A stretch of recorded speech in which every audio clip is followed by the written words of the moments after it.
Welcome to Ponderings from Across the Pond with James and Christelle.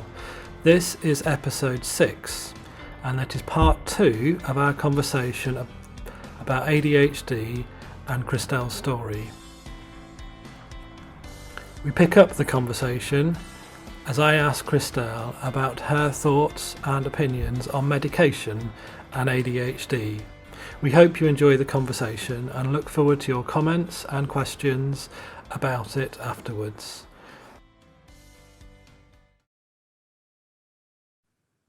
I think medication can help us manage symptoms that can cause problems. And those problems would be things like paying bills, or things like we have to work to make money. That's just, we can't survive without it. So it helps with that. It helps our brain that can be all over the place to be able to focus. On the other side, I think it's very valuable to say that we need to be outside more. We need to be exploring more. We need to be more adventurous. We need to be open to the possibility that there's other ways to live. And some of the most creative minds in the world are ADHD or ADD. ADHD people are offbeat thinkers. And we need that. We need people to help us think outside whatever box that society constricts us with. But I'm not anti-medication because I see the value and benefit for it, and for us in the community. But I'm also not anti, you choose not to do medication or be medicated. That's your choice. And there's coaches and doctors who can help us with our ADHD and be successful with life and progress forward. So was medication offered to you at all? I never took medication. I did, however, take anxiety medication, and that helped me. But I never took medication. I do have family members who take medication, and I know many, many people who do, and they are pro medication, and they will say, I'm able to focus now, and I'm able to think better, and I'm able to get things done, whereas otherwise I was extremely overwhelmed. But like I said, I'm not anti-medication at all. And I think this answer is better answered by someone who is on medication or has children on it, and hearing why they've chosen that. Oh, absolutely. We're not saying one thing or another. We're just having a conversation about tendencies to judge, medicate, diagnose. And not everyone with ADHD will display the same symptoms. Absolutely. That you shared, they may not be creative. So we're not here as experts with a strong scientific history and knowledge of the field. We're just talking about what it was like for you to discover this in your early 30s, mid 30s? Mid 30s, I think. Yeah. And I'm noticing the more that we discuss ADHD, the more common it is for people to get a later diagnosis. And I think that has a lot to do with it is being talked about more. We're getting rid of that stigma of what ADHD is supposed to be. And we're realizing that there's more to it than what we originally learned. And something else I'm finding out is often a child will get a diagnosis and then the parent realizes they are also ADHD. Because ADHD, it's very common to run in, it often runs in families. So when the parent finally gets the diagnosis, they're relieved. They understand their child, and now they understand themselves. And I think it's somewhat common for families to have multiple people in them with ADHD. There's a couple misconceptions with ADHD. And one of those misconceptions is a well-known statement when you're joking about ADHD, oh, look, a squirrel. And the other misconception is, and actually phrases I've heard myself, is you never think about anything. You're not all there. So there's two things going on here. One, the oh, look, a squirrel. The ADHD mind, at least my mind, and I've talked to others and it seems to be the same. We're not so scatterbrained as in, oh, look, a squirrel. We actually want to learn everything about that squirrel, where he came from, what's going on, and going back to you're never thinking about anything. The truth is. No, can I just interrupt you? Danger. Yeah. You don't just want to know about the squirrel, do you? You want to know about the history of squirrels. You want to know about the comparison between English squirrels and Russian squirrels. You want to know what they had for breakfast. You want to know their navigatory patterns around country parks. It's true. So in your head is the squirrel file that has everything to know about squirrels. Constantly gathering information because my brain is constantly trying to connect the dots since the beginning of time. It's like my brain is constantly putting a puzzle together. And so it's less that I'm scatterbrained. It's that imagine having a billion filing cabinets and you collect information all the time in those cabinets. And those cabinets, every single one of them is always open. And every piece of information that you gain, you put in one of those cabinets.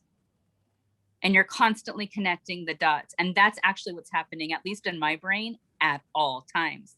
I've even explained my brain as, imagine having billions of Post-it notes all over your wall, all different colors. That is what's happening in my brain at all times. So it's not that we're never thinking, it's that we never stop thinking. We never stop connecting the dots. We never stop learning.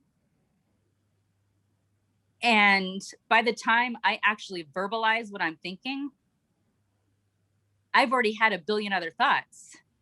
And something else that is common with ADHD and myself, by the time I make a statement, I may have already had an entire conversation in my head. And I forget that I'm only making a piece, maybe a one-sentence statement of an entire information gathering or conversation that I've had in my head. And it leaves people very confused. And I think that's common because ADHD people are known for like blurting something out.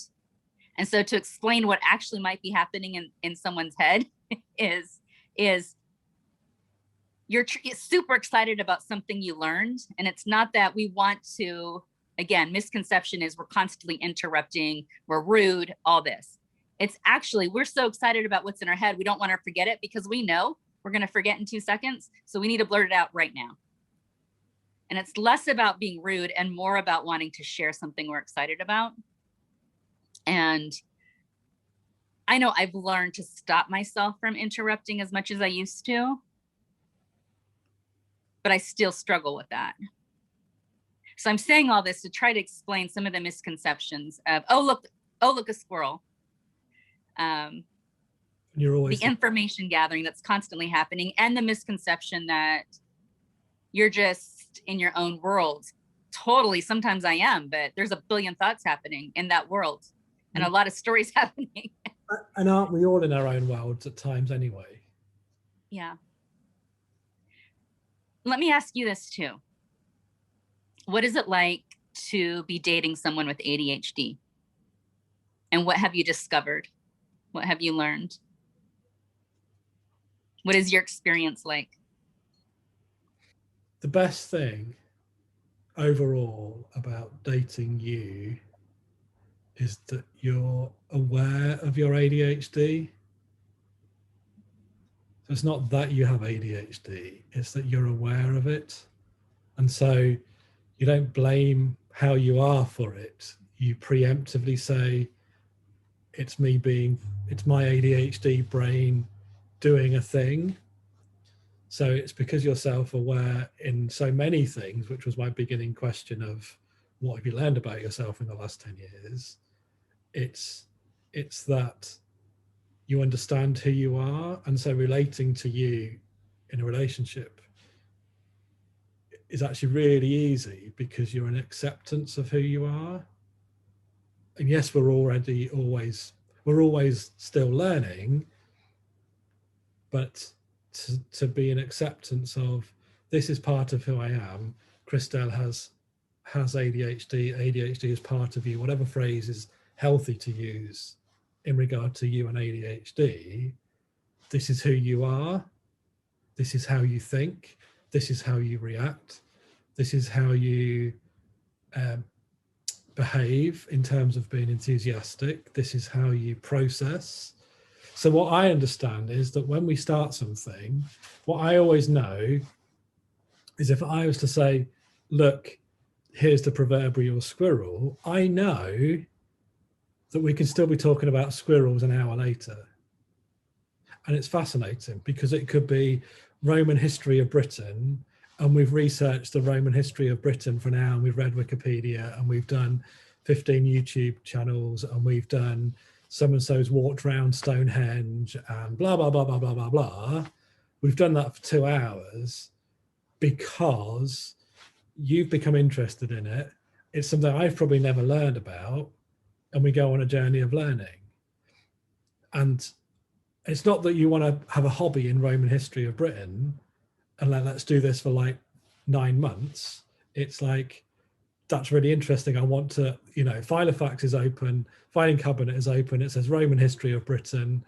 Let's just spend an hour doing the Roman history of Britain. Now, if we've done, but on other occasions, I know that your filter is like, if you don't think, oh, it's really interesting, then actually you just switch off. So for example, I made the mistake one time, though I did not think it was a mistake.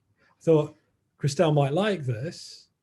And I showed Christelle a clip from a British comedy series, and within 25 seconds, you completely switched off. It just did not connect. Now, it may have been the time, the place. It could have been that we weren't sitting together. We were doing it on video. It was the wrong date. It was the wrong time. It may come back another time. But at that time, it was a complete 0%. It wasn't the 100% Roman history of Britain. It was the 0%. And all I said to you was, Christelle, are you here? Or something like that. Are you okay? And like, it was a very obvious kind of moment of like 0%. And I'm not offended that you didn't like that comedy program. If you'd said the same, let's face it, if you switch off halfway through Lord of the Rings, there might be issues. But I don't know. We haven't been able to do that, so we don't really know whether that's going to happen. I mean, I am in love with Aragorn. Can you handle that? But you asked me the question. I mean, you asked me the question what it's like in a relationship with somebody who's got ADHD. I think the best thing about that is in another way is any relationship when you're getting to know each other. So how do we tick? How do we relate to each other? How do we have conversation together? Likes and interests, dislikes and non-interests. How do we communicate? But I think being aware of something and then being able to being self-aware of it and not in denial of it is always a much more healthy thing. Okay, well, this brings up early in our relationship, time.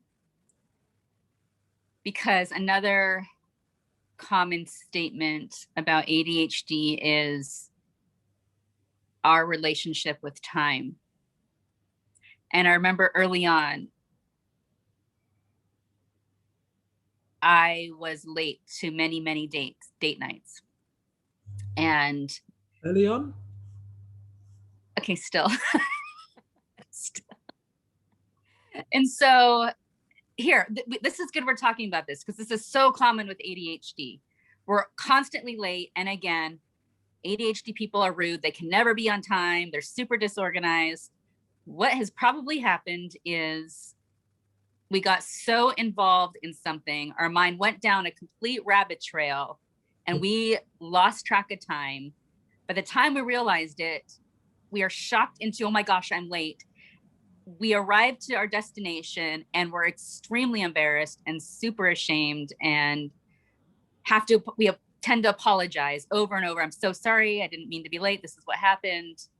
But I'm glad we're talking about this, because to explain what is actually happening in the ADHD mind versus they're just rude, how dare they not show up on time, and I've even heard new work practices are have a little leeway for ADHD people. Are you willing to understand what might be happening in their brain? Because in the end, they will get the work done. They will hyper focus and you won't even be able to match what they will get done, right? Okay, going back to this time, because I remember you asking me a very specific question to try to understand, and we hadn't had really the ADHD conversations yet. Will you talk me through that and remind me what you asked me? Is it about like estimating time, predicting time, or is it about and so I think I asked a kind of question about talk me through how you estimate time. Was it something like that? Mm-hmm. And I don't know if this is common with ADHD or not. So what I said, one thing that happens, the rabbit trails, and then, whoa, I didn't realize time got away with me. The other thing is that I tend to do is underestimate time. Is that right? Mm-hmm. So I'll think something will only take me 5 minutes, but it will actually take me an hour. And even driving distances, in my brain, everything is 20 minutes away, when in reality, it could be 45 minutes to an hour. So it's going to take me 45 minutes. But I thought in my head that it was only going to be 20 minutes. So I'm going to be late, right? So there's two time issues. And it'd be interesting for other people with ADHD to explain their reference to time and why they might be late. And because that is a common subject with ADHD. Do you have a question I was going to ask? Do you have strategies? My personal strategy is to force my brain into hyper focus mode and to be much more aware and purposeful. However, I do know people who hire actual ADHD coaches to help them with strategies. One thing that my therapist has taught me is to have a meeting every morning with my managers. That's a whole other discussion that I don't think I'm going to explain, but it's helpful for someone with ADHD to put those things that are trying to consume our mind aside so that we can focus on what needs to happen. And I would encourage people to look up IFS to see what I'm saying right here. It's internal family systems, and it's a way to help manage ADHD. It's one of many ways that might help with ADHD. In this case, because I also have trauma along with it, it can be helpful. And I did want to reference that everything we discussed today is my story, my experiences. I'm not a professional. I'm merely basing my journey on what my experience and adventures have been, and then my own personal research. So. Okay, great. Well, maybe next time we'll get to the end of Christelle's list, 3 to 10 things that she's learned about herself in the last 10 years. And maybe we'll learn a thing about some of the things I've learned in the last maybe 5 years or so. But that's it for the 5th episode of Ponderings from Across the Pond, in which we've delved deep into ADHD and discovering that as a diagnosis as an adult and what that's been like for Christelle. Do join us next time, and thanks for watching and listening. You can find links to all the things we've referred to below on the YouTube channel, and we will look forward to sharing more with you in about a week's time. Bye for now. Bye.